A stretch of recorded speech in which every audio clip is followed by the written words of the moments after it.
такой зеленый, серый, то есть, весь заштрихованный дождем, и липовое столь густое, что я перенести.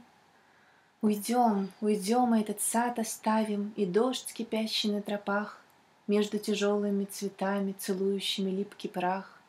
Уйдем, уйдем, пока не поздно, скорее под плащом домой, пока еще ты не опознан, безумный мой, безумный мой.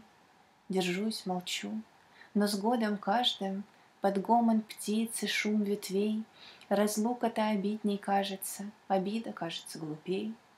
И все страшней, что опрометчиво проговорюсь и перебью теченье тихой трудной речи, давно проникшей в жизнь мою.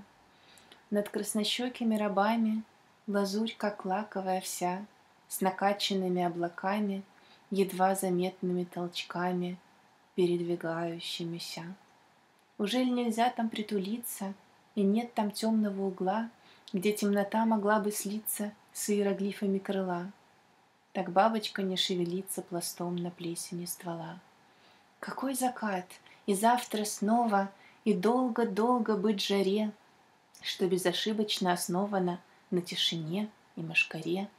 В луче вечернем повисая, она толчется без конца, как бы игрушка золотая в руках немого продавца. Как я люблю тебя! Есть в этом вечернем воздухе порой лазейки для души, просветы в тончайшей ткани мировой. Лучи проходят меж стволами. Как я люблю тебя! Лучи проходят меж стволами, пламенем ложатся на стволы. Молчи, замри над веткою расцветшей, вдохни, какое разлилось. Зажмурься, уменьшись, и в вечное пройди украдкою насквозь. Уля, с днем рождения! С днем рождения! С днем рождения!